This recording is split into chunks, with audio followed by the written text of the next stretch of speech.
Hello दोस्तों, मेरा नाम है अंकित और तिलक लगा के स्वागत करता हूँ, दिल से स्वागत करता हूँ आपका मैकेनिकल गुरु यूट्यूब चैनल पर। अच्छी अपडेट आ रही है मेघालय पीएससी की तरफ से। यहाँ पे जूनियर इंजीनियर, असिस्टेंट इंजीनियर और कुछ वैकेंसी निकली हुई है जिसके लिए बी बीटेक डिप्लोमा ग्रेजुएशन वाले आप ऑल ओवर इंडिया से अप्लाई कर सकते हैं, कोई दिक्कत वाली बात नहीं है। सबसे पहले बात करेंगे कि क्या हमको अप्लाई करना चाहिए या नहीं करना चाहिए। इसके बाद डिटेल में पूरे नोटिफिकेशन के बारे में हर एक चीज, हर एक डिटेल बताने वाला हूँ। आप बस आखिरी तक बने रहिएगा मेरे साथ। मेरा नाम है दोस्तों। इस वीडियो को लाइक जरूर करना और शेयर कर देना अपने दोस्तों के साथ जिनको इस वीडियो की बहुत ज्यादा जरूरत है, उनको तो खासकर शेयर कर ही देना। जैसा कि मैंने बताया, मेघालय पीएससी में रिक्रूटमेंट निकला हुआ है जूनियर इंजीनियर, असिस्टेंट इंजीनियर और कुछ वैकेंसी जिसके लिए बी बीटेक डिप्लोमा आप ग्रेजुएशन वाले हैं, आप ऑल ओवर इंडिया से अप्लाई कर सकते हैं, कोई दिक्कत वाली बात नहीं है। लेकिन कुछ कंडीशंस हैं जिसके बारे में पहले मैं आपको बताना चाहूंगा। पहली कंडीशन तो ये है कि अगर आपको मेघालय की लोकल लैंग्वेज नहीं आती है तो इंग्लिश आपके लिए आना जरूरी है, क्योंकि जब आप रजिस्टर करने जाएंगे तो क्या आपको इंग्लिश आती है, लिखना आता है, पढ़ना आता है, सुनना आता है, यह आपको डालना पड़ेगा जो जरूरी रहेगा। और बाकी की जो लैंग्वेजेस शो करेगा वह मेघालय की लोकल लैंग्वेजेस होगी। सिलेक्शन प्रोसीजर क्या होने वाला है अभी हमें नहीं बताया गया है, प्रोबेबिलिटी बताई गई है कि ये हो सकता है सिलेक्शन प्रोसीजर, लेकिन एकदम डैम श्योर हमें नहीं बताया गया है। डिपार्टमेंट बाद में अपडेट करेगा। एग्जाम के सेंटर आपको सिर्फ मेघालय में मिलेंगे, शिलोंग में तो मिल ही जाएगा, इसके अलावा एक दो जगह में और आपको एग्जाम के सेंटर मिल जाएंगे। आप ऑल ओवर इंडिया से अप्लाई जरूर कर सकते हैं, लेकिन रिजर्वेशन सिर्फ मेघालय के लोगों के लिए, जिनके पास मेघालय का डोमिसाइल है वही रिजर्वेशन के लिए एलिजिबल रहेंगे।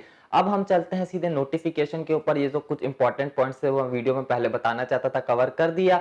डायरेक्ट चलते हैं नोटिफिकेशन की तरफ, देखते हैं कौन कौन सी पोस्ट निकली हुई है, कौन कौन एलिजिबल है और किस तरह हमको अप्लाई करना है वगैरह वगैरह। सबसे पहली पोस्ट है स्टेनोग्राफर ग्रेड 1 की, 3 वैकेंसी 18 से 27 साल, एज लिमिट रखी गई है as on 1/7/2019।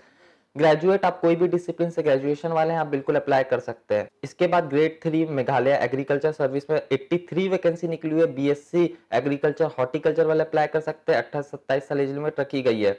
Senior technical assistant engineering में वैकेंसी निकली हुई है जिसके लिए B BTech agriculture mechanical automobile या फिर एएमआई वाले मैकेनिकल ऑटोमोबाइल वाले बिल्कुल अप्लाई कर सकते हैं, 18 से 27 साल एज लिमिट रखी गई है, सिंगल वैकेंसी है।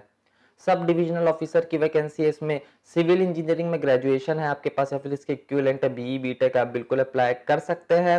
प्रेफरेंस दिया जाएगा उनको जिनके पास प्रैक्टिकल और ट्रेनिंग एक्सपीरियंस है पीडब्ल्यूडी वगैरह में। 4 वैकेंसी है, 4 वैकेंसी 28 27 साल एज लिमिट रखी गई है।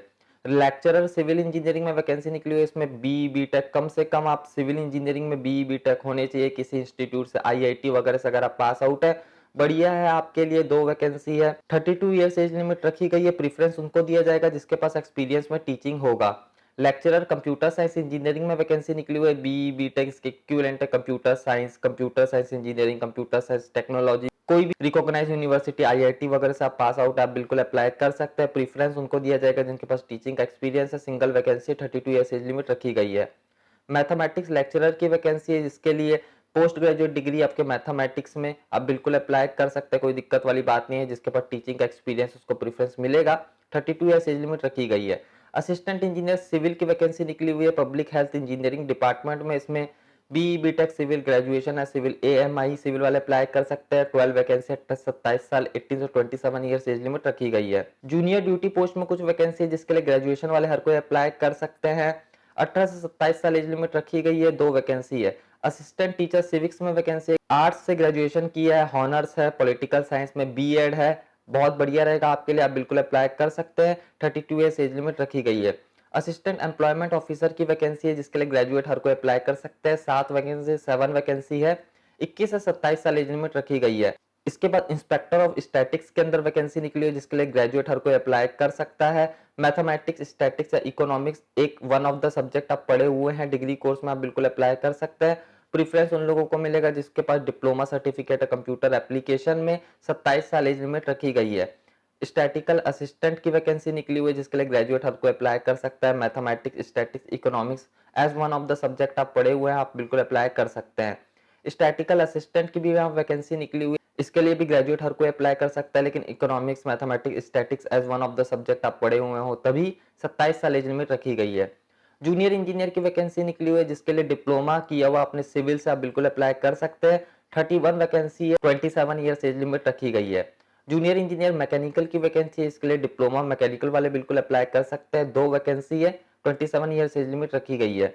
अगेन जूनियर इंजीनियर की वैकेंसी इलेक्ट्रिकल वाले अप्लाई कर सकते हैं, डिप्लोमा इलेक्ट्रिकल वाले, 2 वैकेंसी है, 27 ईयर्स एज लिमिट रखी गई है। इसके बाद रिसर्च असिस्टेंट की वैकेंसी है, डिग्री है साइंस में, chemistry as one of the subject आप पढ़े हुए हैं, 2 साल का एक्सपीरियंस है टीचिंग में या फिर लैब में काम करने का, बिल्कुल अप्लाई कर सकते हैं, 27 ईयर्स एज लिमिट रखी गई है। असिस्टेंट टीचर आर्ट्स की वैकेंसी निकली हुई है, ग्रेजुएट आर्ट्स वाले प्लस बीएड की डिग्री है, बिल्कुल अप्लाई कर सकते हैं। असिस्टेंट टीचर लाइफ साइंस की वैकेंसी निकली हुई है, ग्रेजुएट है साइंस प्लस बीएड की डिग्री आप अप्लाई कर सकते हैं। इसी तरह assistant teacher science with mathematics में वैकेंसी निकली हुई है, ग्रेजुएट है साइंस में विद मैथमेटिक्स प्लस बीएड की डिग्री आप अप्लाई कर सकते हैं। वैसे असिस्टेंट टीचर हिंदी में वैकेंसी निकली हुई है, ग्रेजुएट है साइंस में, आर्ट्स में, कॉमर्स में विथ बीएड है, Hindi as one of the subject आप पढ़े हुए हैं, डिग्री लेवल में आप बिल्कुल अप्लाई कर सकते हैं, कोई दिक्कत वाली बात नहीं है। सब इंजीनियर मैकेनिकल ग्रेड 1 के अंदर वैकेंसी निकली हुई है, 3 साल का डिप्लोमा किया आप ऑटोमोबाइल में, मैकेनिकल में, एग्रीकल्चर इंजीनियरिंग में आप बिल्कुल अप्लाई कर सकते हैं, 4 वैकेंसी, 27 साल एज लिमिट रखी गई है। कोल्ड चेन ऑफिसर की वैकेंसी निकली हुई है, जिसके लिए ग्रेजुएट हर कोई अप्लाई कर सकता है। अगर आपके पास डिप्लोमा है इलेक्ट्रिकल इंजीनियरिंग में और कोल्ड चेन सिस्टम या फिर रेफ्रिजरेटर की नॉलेज है तो बढ़िया रहेगा आपके लिए। 27 ईयर्स एज लिमिट रखी गई है। असिस्टेंट सिस्टम इंजीनियर की वैकेंसी निकली हुई है, बीएससी कंप्यूटर साइंस, बीसीए या फिर कंप्यूटर साइंस में अगर आपने डिप्लोमा किया हो आप बिल्कुल अप्लाई कर सकते हैं, 27 साल एज लिमिट रखी गई है। इंस्पेक्टर ऑफ हाउसिंग में वैकेंसी निकली हुई है, इसमें ग्रेजुएशन वाले हर कोई अप्लाई कर सकता है, 5 वैकेंसी, एज लिमिट 27 साल रखी गई है। इसके बाद स्टेनो ग्रेड 2 में कुछ वैकेंसी निकली हुई है, इसमें टाइपिंग जरूरी है। असिस्टेंट केमिस्ट की वैकेंसी निकली हुई है, बीएससी किए हुए आपने, डिग्री है साइंस में, केमिस्ट्री पढ़ा हुआ है, वन ऑफ द सब्जेक्ट आप अप्लाई कर सकते हैं। इसके बाद डाटा एंट्री ऑपरेटर की वैकेंसी, आप डिग्री होल्डर है कोई भी डिसिप्लिन में प्लस 1.5 साल का डिप्लोमा किया हुआ है कंप्यूटर एप्लीकेशन या फिर साइंस में, आप बिल्कुल अप्लाई कर सकते हैं। लोअर डिवीजन असिस्टेंट की वैकेंसी निकली हुई है, जिसके लिए 12th पास आउट वाले हर कोई अप्लाई कर सकते हैं, कोई दिक्कत वाली बात नहीं है, 27 ईयर्स एज लिमिट रखी गई है। दोस्तों फॉर्म भरने की आखिरी डेट 5 सितंबर 2019 रखी गई है। फॉर्म भरने की फीस अलग अलग पोस्ट के हिसाब से अलग अलग है। मैंने आपको पोस्ट कोड के हिसाब से डिटेल्स बताई। पोस्ट कोड नंबर 1 से लेकर 9 तक 460 रुपीज फॉर्म भरने की फीस रखी गई है, जबकि पोस्ट कोड 10 से लेकर 27 तक 350 रुपीज और पोस्ट कोड 28 से लेकर 30 तक 320 रुपीज फॉर्म भरने की फीस रखी गई है। यहाँ पे SC ST वाले सिर्फ मेघालय के ही एलिजिबल होंगे, जो परमानेंट मेघालय में रहते हैं उनके लिए फॉर्म भरने की फीस जस्ट आधी है जनरल वालों से। दोस्तों जैसा मैंने आपको वीडियो के शुरुआत में बताया, सिलेक्शन किस तरीके से होना है वह अभी डिसाइड नहीं किया गया है। डिपार्टमेंट डिसाइड करेगा जल्दी और हमको अपडेट करेगा, अगर आपको अपडेट मिल जाएगा अगर आप अप्लाई करते हैं तो। इसके अलावा एग्जाम के सेंटर तो आपको सिर्फ मेघालय में ही मिलेंगे, शिलोंग में मिल जाएंगे, इसके अलावा कुछ 1-2 जगह आपको और एग्जाम के सेंटर मिल जाएंगे।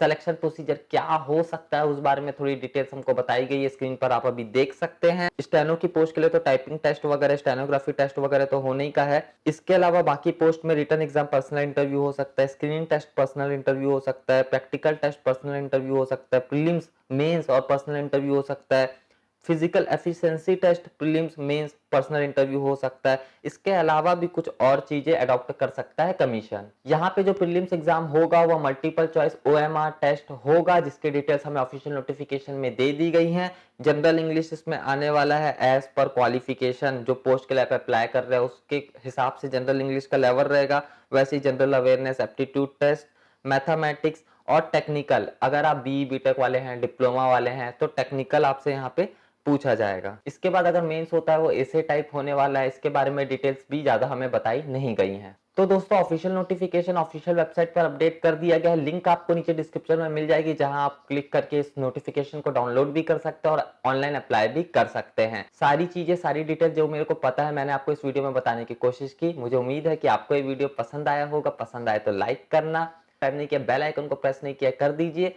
क्योंकि मैं आपके लिए रोज ऐसी अच्छी अच्छी वीडियो लेके आता रहता हूँ। बहुत जल्दी हम लोग मिलेंगे भाई लोग। जय जवान जय किसान।